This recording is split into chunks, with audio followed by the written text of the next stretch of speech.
Ladies and gentlemen, good day and welcome to Ixigo Q3 FY’25 earnings conference call hosted by Axis Capital Limited.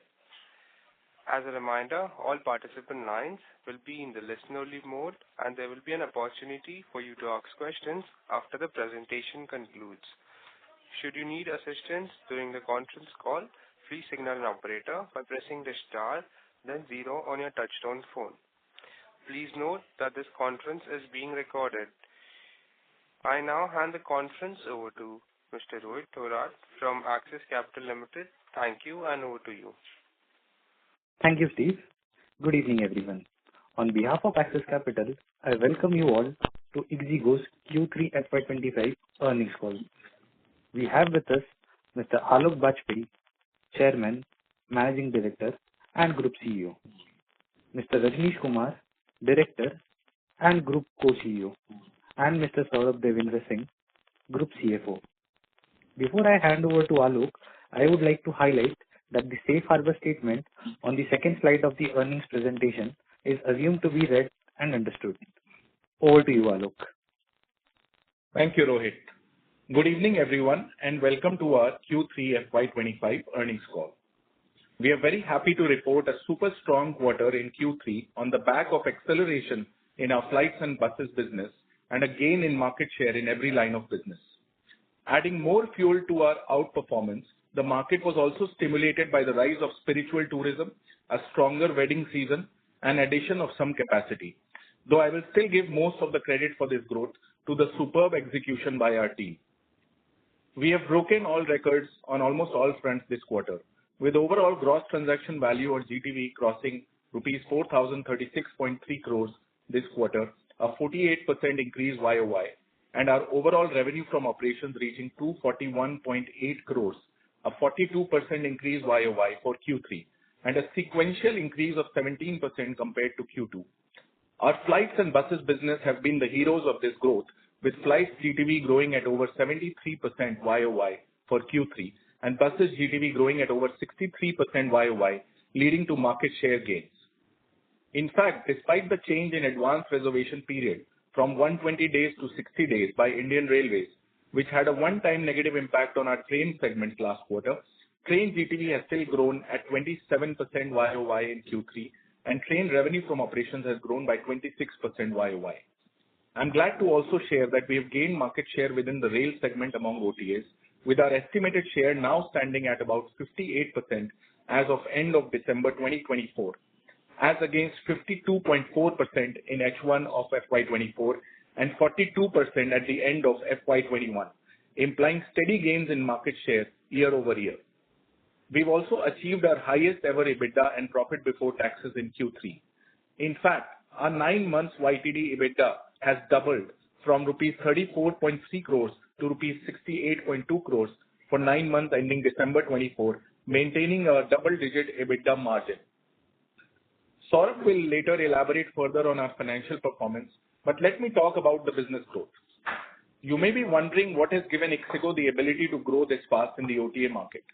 Let me remind you that Ixigo's strategy is unique in the online travel space, since we started by building a large user base for utility among the next billion users at a time when no one was paying attention to it, and we were empathetically solving problems that the next billion users faced.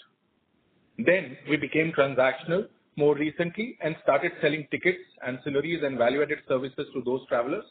We also started cross-marketing and selling other services to those travelers with multi-modality of options across rail, bus, and flights, thereby deepening our relationship with our customers. This is how the Ixigo Group has not only maintained the #1 position in India when it comes to user base, usage penetration, and app downloads in the OTA space, but also outpaced all major online travel players in India on growth in both users and GTV, a fact that has been reiterated in some recent investment banking research reports. Our own data shows that we crossed 86 million monthly active users across Ixigo, Confirmed Ticket, and AbhiBus, and 31 million passenger segments were booked in Q3. We got over 30 million app downloads last quarter, with a growing proportion of our users starting to book flights, buses, trains, and even hotels with us.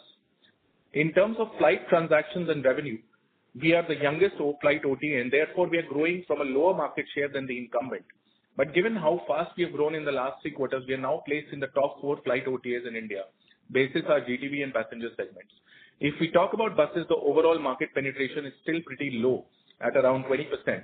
So it is pertinent that we continue to double down on growth. And despite already being the second largest player, we have continued to make steady gains in market share by growing faster than peers, by bringing a large number of first-time bus bookers online. We've also expanded our bus supply with 4 state road transport corporations or SRTCs and 200 plus private bus operators being added on AbhiBus in Q3. And the number of our Abhi assured operators has also gone 3x compared to what it was last year. As for hotels, we are only getting started. We also anticipate our growth there to accelerate with ongoing product enhancement, supply expansion, and organic growth initiatives. As we mentioned in our previous calls, we have deliberately swung the pendulum towards growth and acceleration in the last couple of quarters, even at the cost of losing a few points on the CM percentage, and yet we have managed to maintain double-digit EBITDA margin in the business. If you see our track record, most of the growth for Ixigo, Confirmed Ticket and AbhiBus pre-pandemic had been organic. And when we compared our marketing investments to what many OTAs have spent historically, we realized that there was room for accelerating the organic growth base further without losing out materially on CM growth in absolute terms. It is in this spirit that we have upped our marketing spends a bit on flights and buses and onboarded Rohit Sharma as our new brand ambassador for Ixigo Trains to launch digital and offline brand awareness initiatives to further build trust and improve penetration of our brands. We've also been able to consistently add value-added services that have helped us monetize our transacting users better to further enhance revenue. The most recent one being Travel Guarantee, where the initial response and uptake by our users has been positive, since it gives them up to 3x refund to take a flight, bus, or alternate train in case their waitlisted tickets do not confirm, solving a real-life problem faced by hundreds of thousands of travelers every single day. Even as of January, as we speak, we are continuing to see strong momentum thanks to the Mahakumbh, the largest congregation of humanity on the planet. Just to share a few statistics with you, our overall passenger segments for Prayagraj in the first 24 days of January alone have grown 4.62 times compared to the same period last year. And within that, though metros are playing a huge role as origin cities, origin towns such as Nagpur, Jaipur, Lucknow, Gorakhpur and Varanasi are also playing a pivotal role. Our flight and bus searches have grown nearly 14 times for travel to Prayagraj and train searches nearly 10 times, reflecting exceptionally.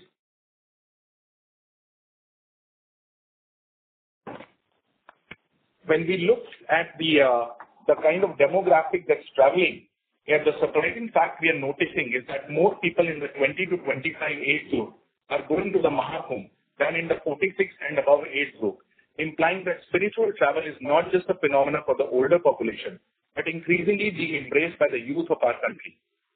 This is also reflected in solo travelers being the dominant demographic on the train side, making up over half of train bookings to Prayagraj. Having said that, Prayagraj is also my place of birth, so I'll also be visiting the Mahakumbh shortly, even though I'm neither in the 20 to 25 nor the 46 and above demographic myself. If any of you are planning as well, I highly recommend the Mahakumbh microsite we launched earlier this month, which over 1 lakh travelers have already used to plan their journey in Prayagraj. We have all the info at one place: ghats, temples, tents, cottages, places to visit, things to do, food recommendations, and more. In fact, spiritual tourism as an overall vector for growth has shown remarkable potential for us, with many destinations such as Varanasi, Gaya, Shirdi, Puri, Haridwar, and Katra, Vaishno Devi recently seeing 100 to 150% growth in train bookings if one compares year over year. With that, I'll hand it over to Rajneesh to talk more about growth and products. Thanks, Alok. It's available As Alok was at the talking tone, about the please growth record. numbers.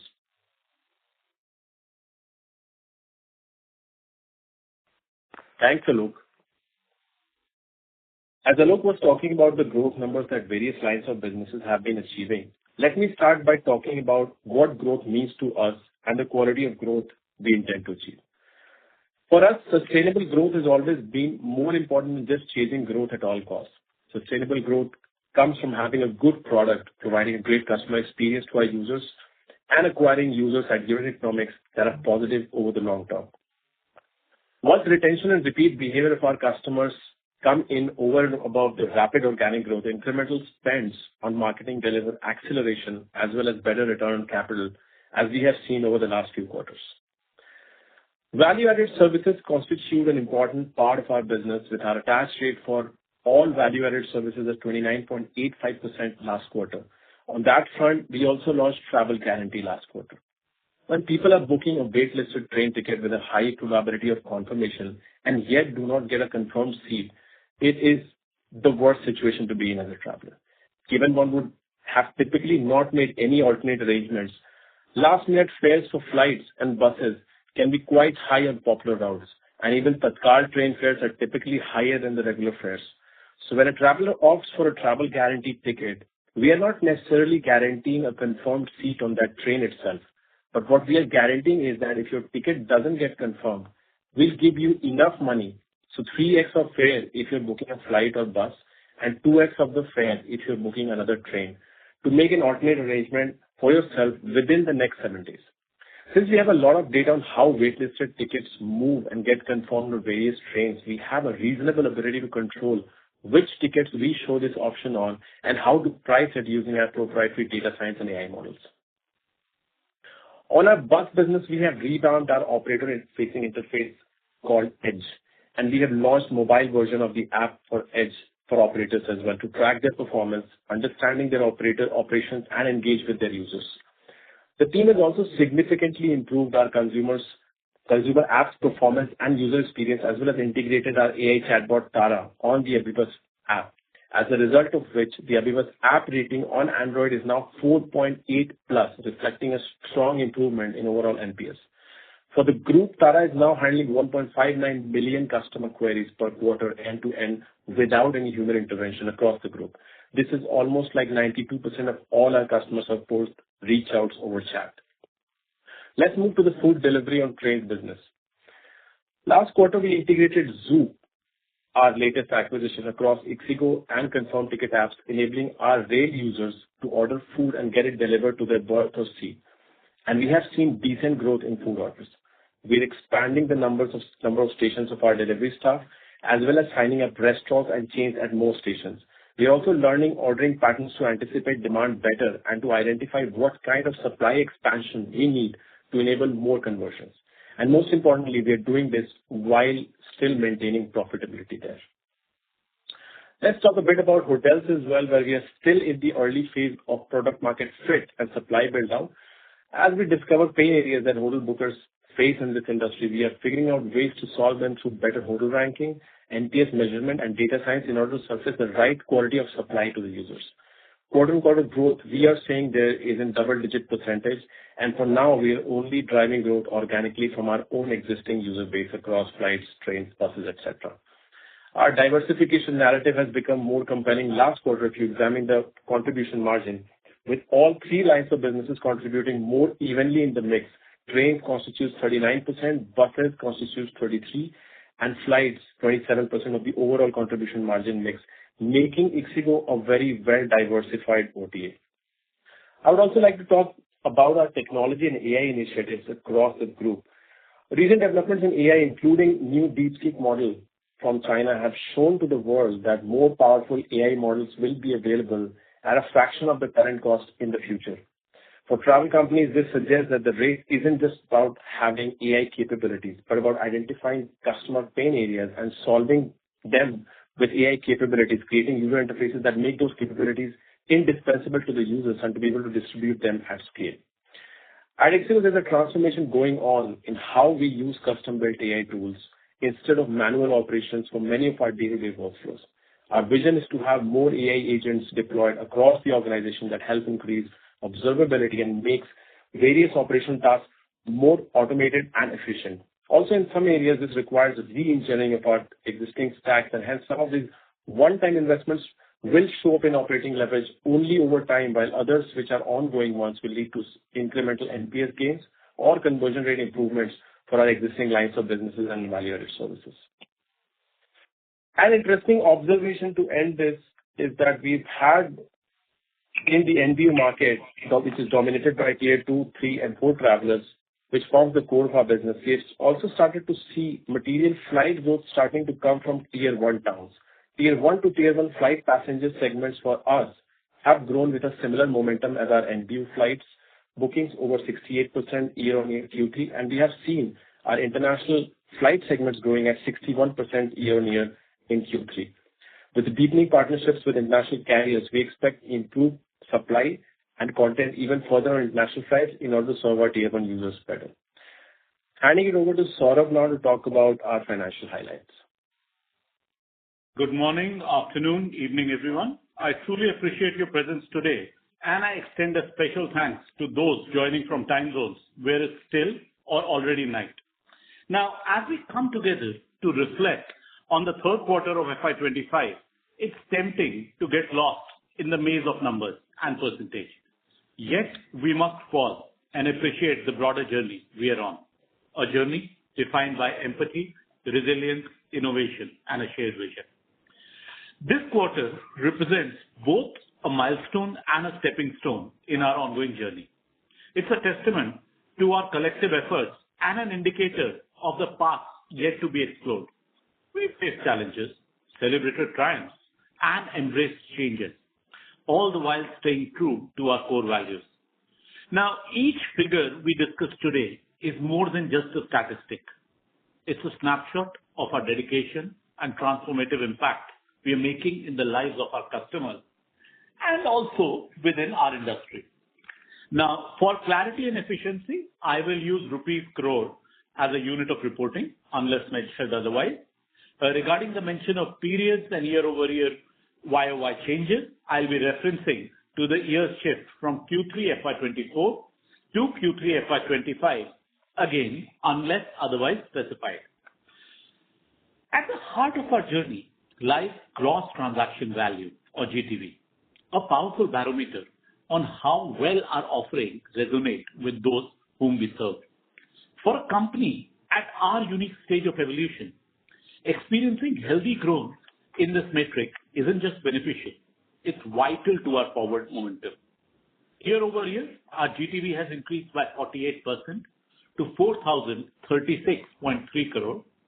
Gross ticketing revenue has also expanded in parallel by 49% to 301.3 with a stable gross take rate at 7.47. The average transaction value, which I will define here as ATV per segment, is another essential metric. I see that as an indicator of our share of the customer wallet. ATV improved nearly 15% to rupees 1,282 from rupees 1,115 year over year.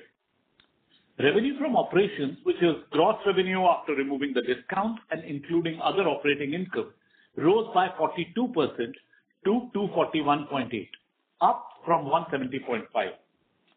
At the group level, our contribution margin, defined as revenue from operations less direct costs, grew to 102.5, up from 77.5, an increase of 32%. However, the contribution margin percentage slightly decreased this quarter from 45% to 42% due to our investment in accelerating growth, something which Rajnish talked about in detail. Our adjusted EBITDA, excluding other income and ESOP expenses, increased to 24.3, up from 19.5. Our profit after tax for this period reached 15.5 compared to 30.6 in the prior fiscal year and includes one-off events, which I will elaborate on shortly. Let's go to our three core lines of business, and they performed as planned, or dare I say, even better. Train, we asserted our dominance again this quarter.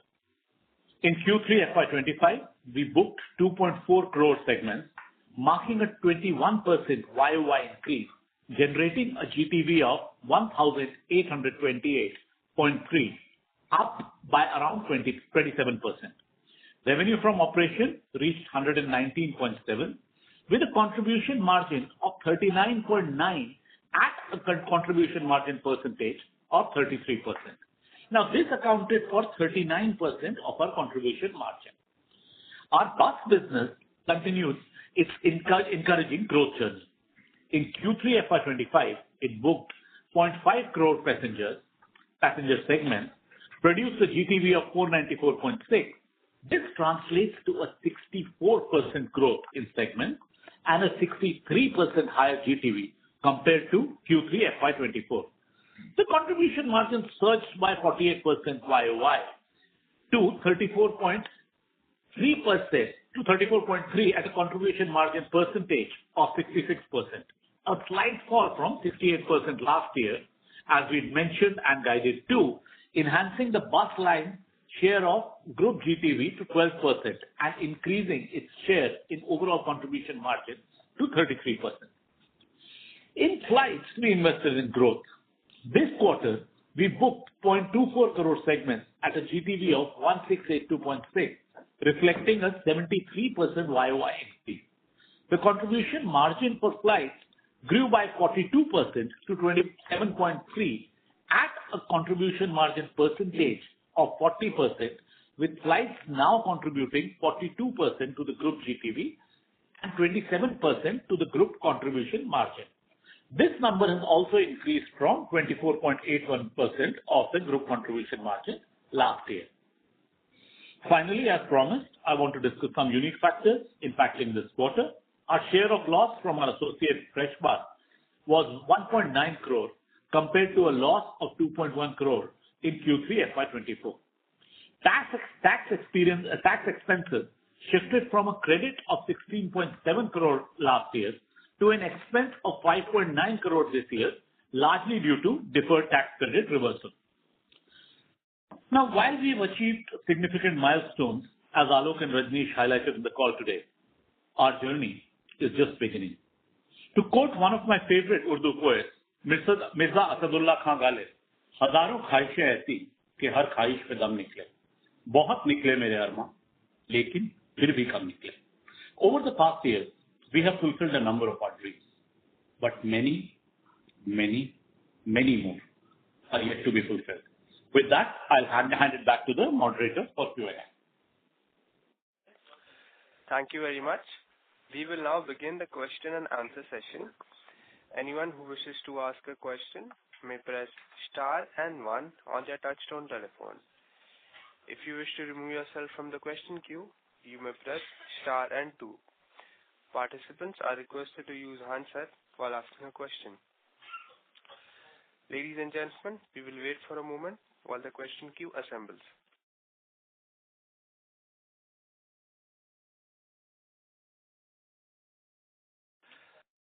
The first question is from the line of Swapnil from JM Financial. Please go ahead. Hi, thanks for the opportunity and congratulations on a very good set of numbers. My first question would be on your flight side. So I would like to know what percentage of your flight bookings are happening through NBU apps, right? Earlier, that number used to be one-third, close to one-third. Has there been any meaningful change over there? Yeah. Hi, Swapnil. This is Alok here. Good to hear from you. So on the percentage contribution from NBU side, I think at the time of the IPO, we had mentioned that it was about 30%, 31%, right? And I think we've just tried to maintain it that way. But what has happened, like Rajneesh pointed out, is that in the recent couple of quarters, we've started to see Tier 1 also starting to contribute, right? And as our flight funnel has expanded, especially due to the product-led growth that Rajneesh was talking about, features like Flight Tracker Pro or Price Log or Assured, they're driving significant word of mouth in people from Bangalore, Delhi, Bombay, etc., right? The big cities. And we've started to see meaningful growth come from that, I think that mix from here on the flight side, how it evolves will be a function of, how our Tier 1 penetration goes. So on the Tier 2, 3 side, I think pretty much you can assume that it will grow in line with our MAU growth. But on the Tier 1 side, it's a function of the product, it's a function of the brand awareness initiatives that we might choose to do, right? And that may skew it a little bit towards Tier 1 as we scale further. Understood. The second question is a bit broad-based, and I might be jumping the gun. And I'm assuming 4Q will be decently good quarter in line with our 2Q, 3Q numbers because of Kumbh and the continued festivities there. But if I were to look at from a slightly medium-term perspective, FY'26, let's say, given that our base for all the three segments will be very strong, how do you see your numbers panning out next year, next fiscal year? I mean, yes, you would have this benefit of more, customers coming from tier one cities, but still the base would look very, very high to sustain the current momentum.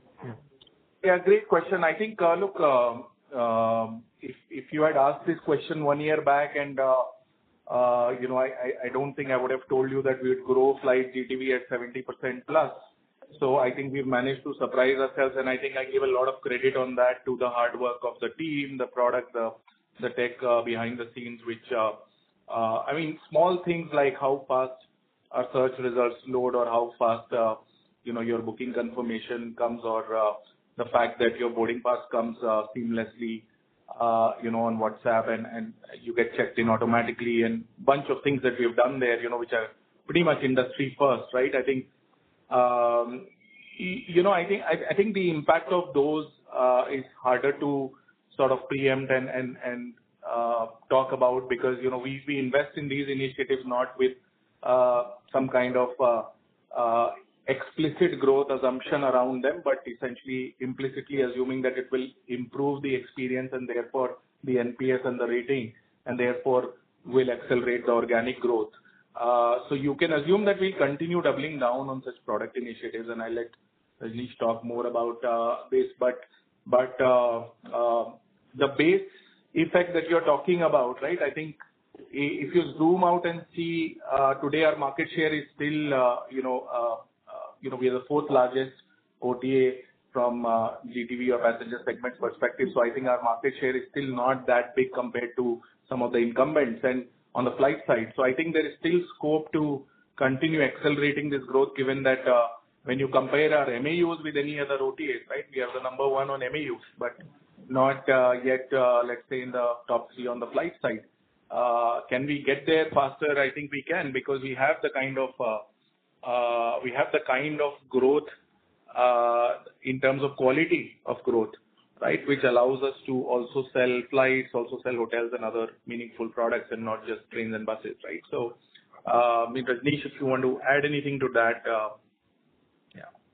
Yeah, I'll just reiterate the fact that, for us, we've always thought about growth as something which should be sustainable, and we've never chased growth at any cost. Otherwise, we would have always done this process of raising a lot of capital, spending that on building a brand too early. But what happens is that when you reach that natural progression of a point when your product maturity level has reached a certain tipping point, that is when customer stickiness and word of mouth starts to have that multiplier effect. And then when the bang for the buck that you get for every dollar that you spend on marketing is significantly higher. And that's where we feel that we have kind of hit that sweet spot now, and which is why we are seeing this growth happening. Obviously, you've seen that our growth has been there even on a segment like trains, where we already enjoyed decent market share, right? We've still grown there. But on segments like buses, you can see that the penetration is still 20%. So there is still a lot of room for everybody to grow. And if you have a product which is rated 4.8 and which solves customer pain areas, I don't think you need to spend a lot of money to grow there. On flight side is still too early because we are very small when it comes to market share. So there, I would say we still have headroom for growth. And I think, like I said, we won't spend money to grow there by spending money on marketing, but we'd rather spend money on technology, product, and AI to create a customer experience which should then fuel and enhance and have a multiplier effect on our marketing spend. Just at a risk of sounding repetitive, I would say something I've said in the previous quarters. What makes our moat slightly different from most of the other people is A, we are multimodal, B, there is a product superiority, C, we have an ability to get a product out at a much better economic just because of our frugal DNA.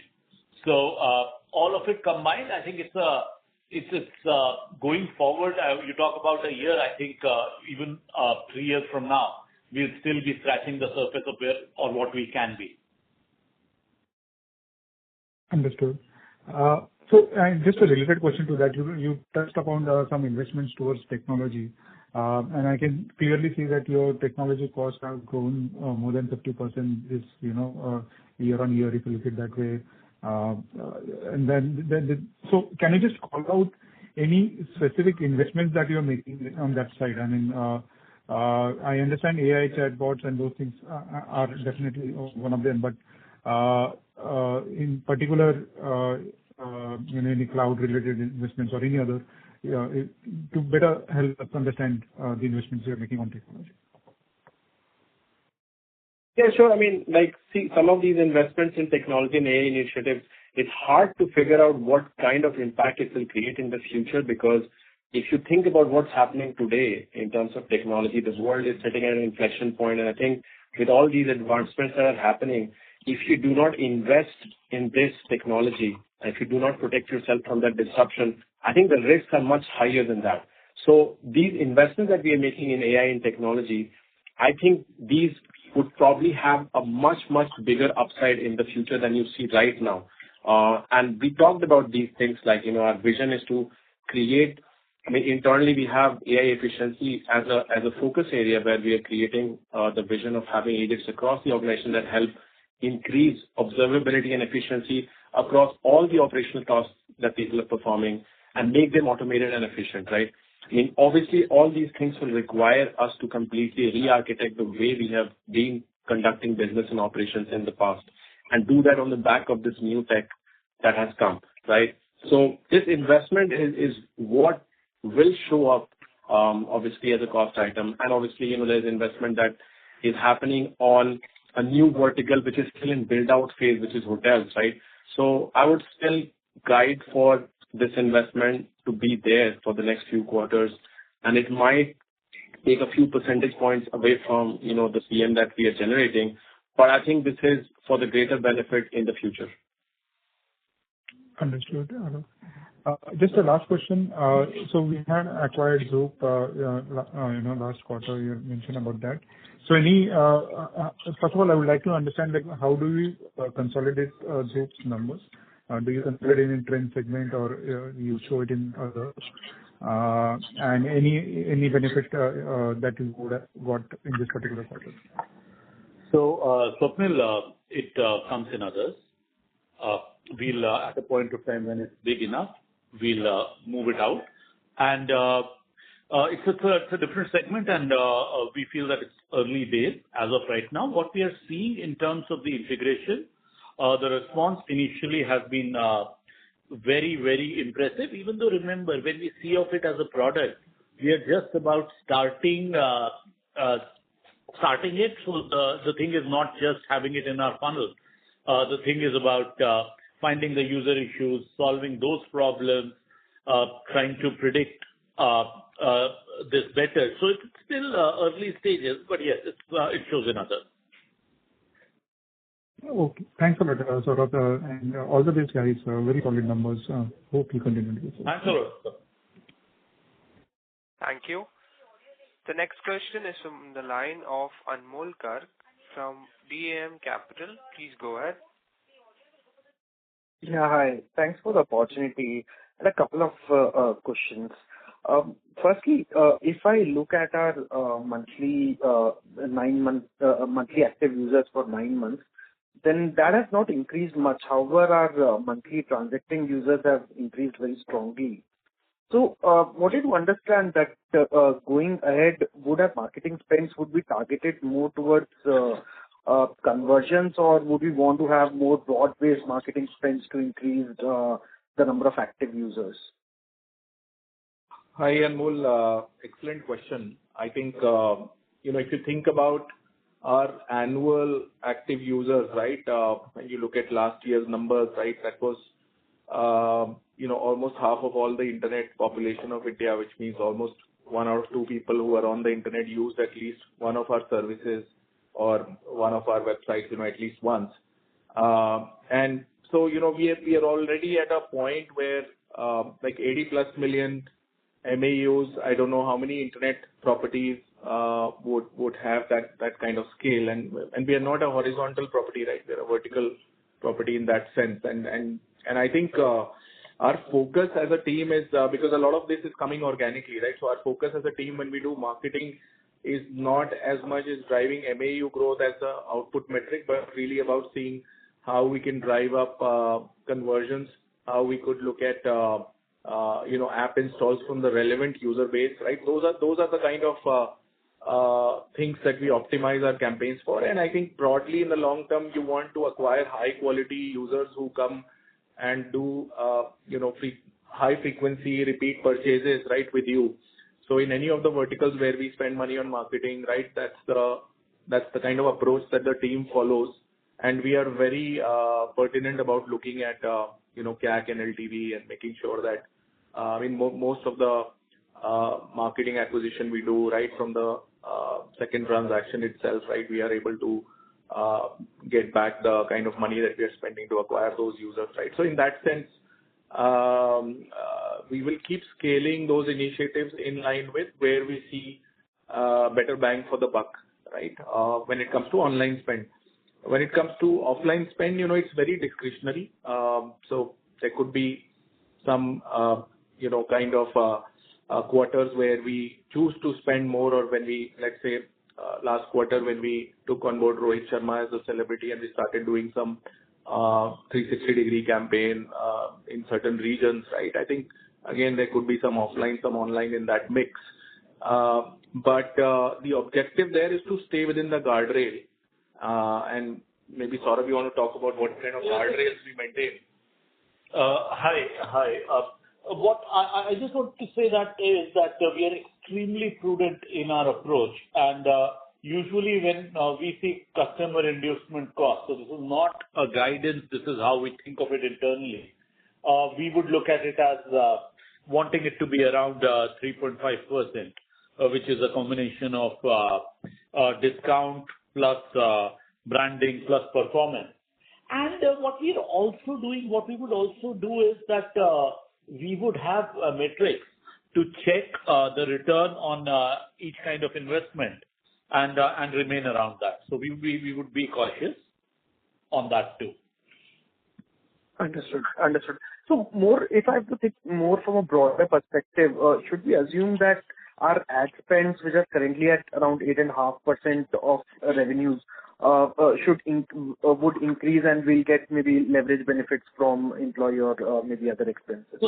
So Anmol, how you should look at it, how we look at it internally, and when I look at it, so when I'm talking about a combination, so every line of business has a flexibility on which of the three customer inducement he wants to spend on, or also at times one becomes costlier than the other.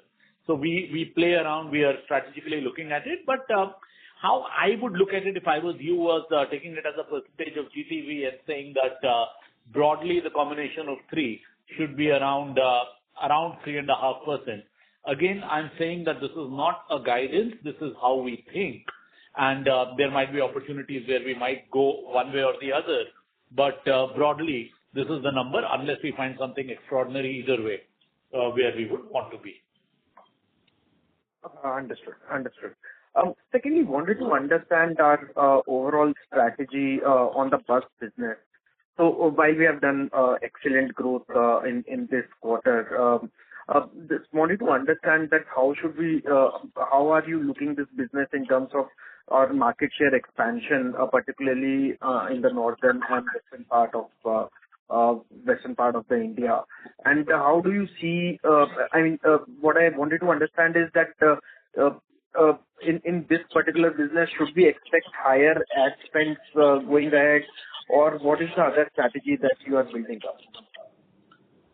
Yeah, so I think, look, just zooming out again, right? Like if you look at online penetration in this space, it's somewhere between 20-22% as we speak, right? And I think the big opportunity we see on buses is how can we bring those people online to book buses who are today not booking them online at all, right? That's the largest opportunity because that's let's say, close to 80% of the market, right?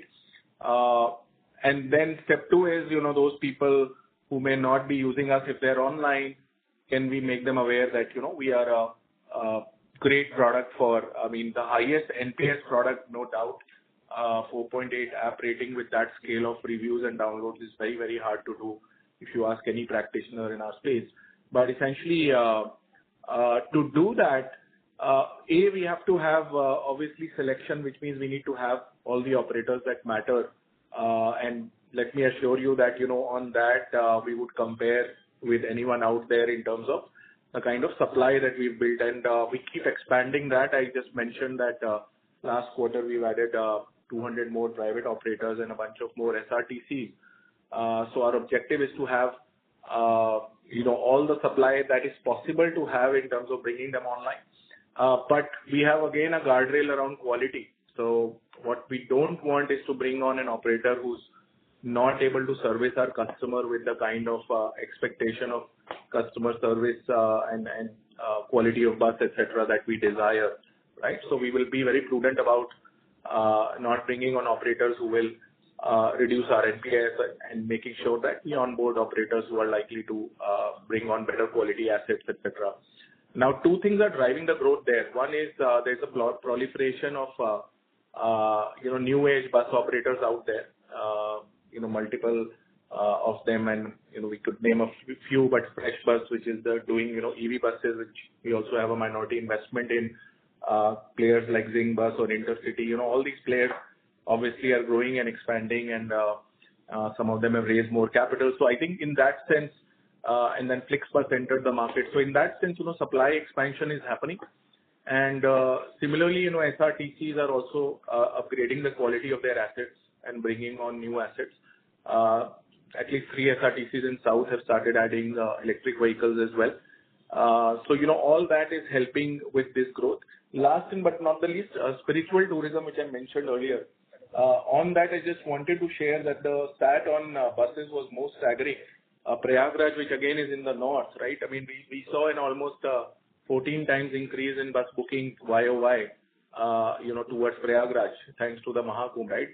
Those kind of spurts we are able to do also because, look, a lot of the people go to check for a flight and then the fare is too expensive, and then they go for a train, and the train is, you don't get a confirmed seat, you have a waitlisted seat. So then bus becomes the only viable option for, hundreds of thousands of Indians every single day.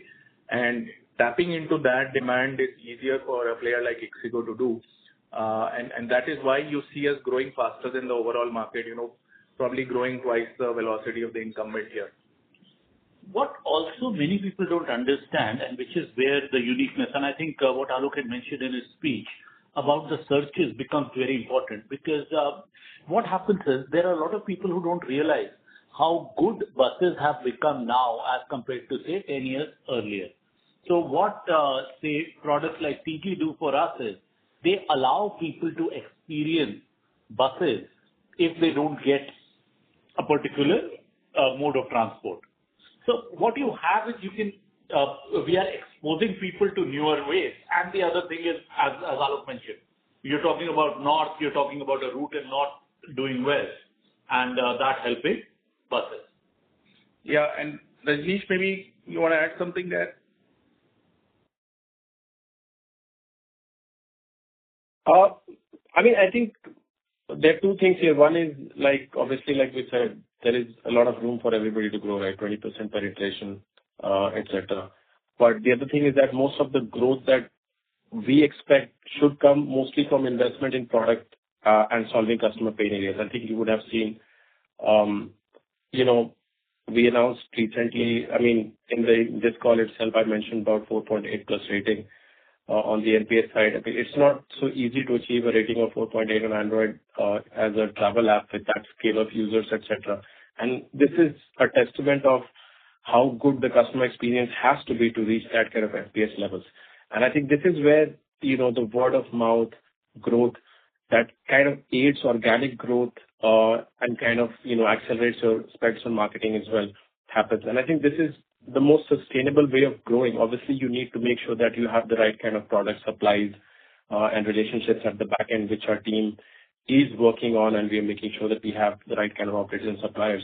But I think just to underline this, one key point, which is that we will continue to keep customer experience at the center of everything, and we'll keep solving core customer pain areas. And that would be probably the key thing which will drive growth for us across all segments. Understood. Thanks for answering my questions, and congratulations for a very, very good set of numbers. Thanks a lot, Anmol. Thank you. The next question is from the line of Gaurav Rateria from Morgan Stanley. Please go ahead. Yeah, hi. Thanks for taking me, and congratulations on superb execution. I have 3 questions.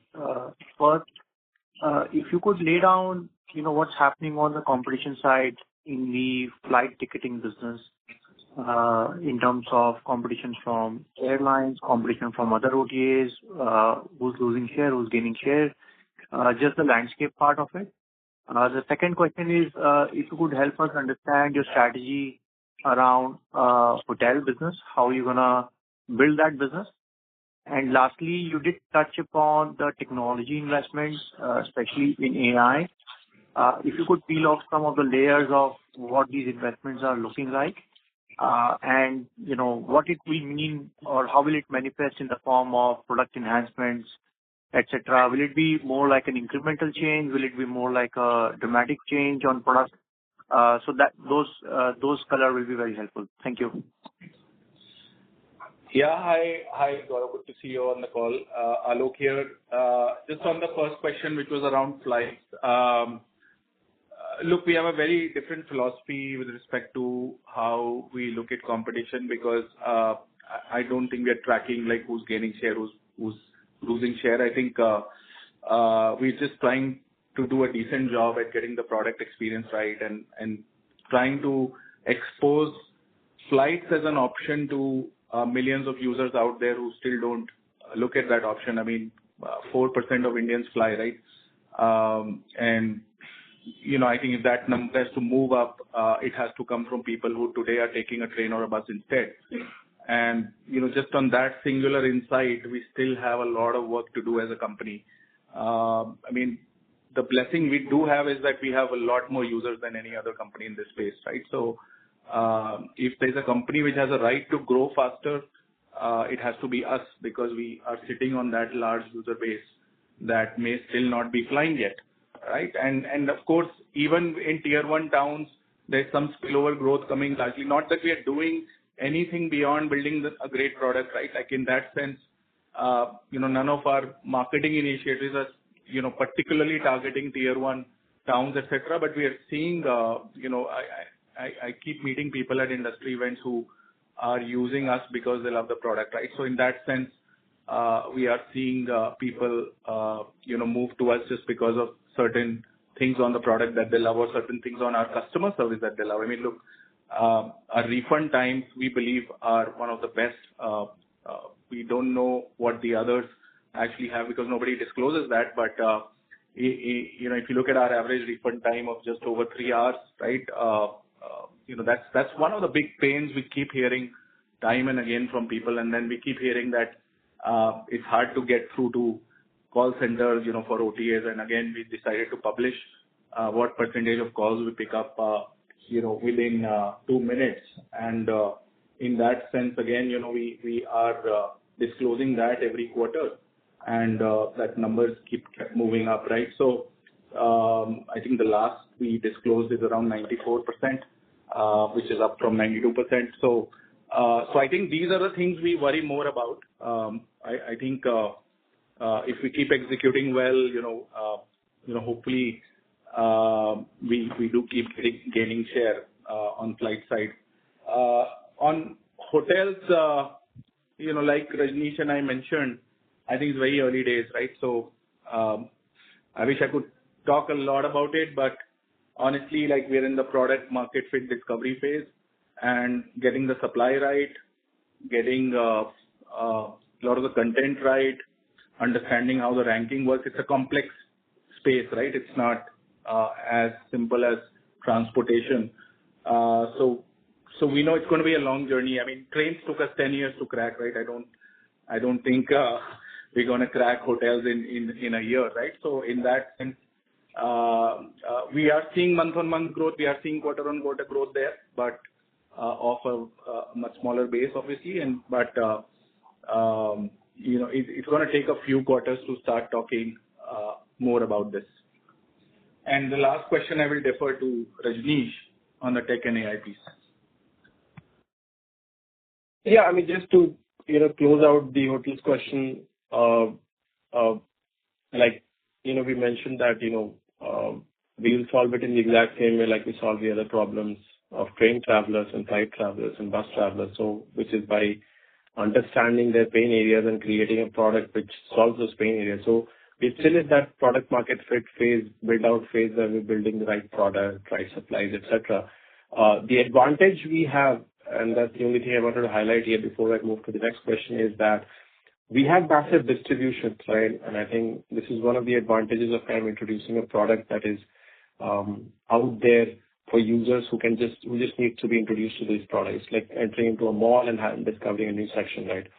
So coming to AI, I mean, it's very hard to predict what's going to happen, because if you can see every week things are changing, and what was making sense in the previous month is not making sense right now.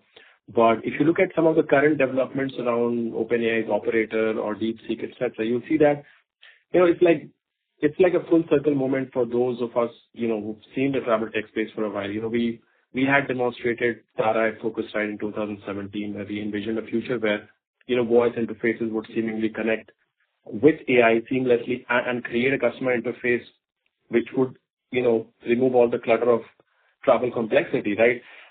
Now, Operator is doing the same thing with a different approach now that you would have seen. They are kind of working with e-commerce companies to kind of create a place where people can book their travel seamlessly. And obviously, this is kind of a classic innovator's dilemma for OTAs to whether they should move on this platform and create a new intermediary or create, all the risk of missing out, etc.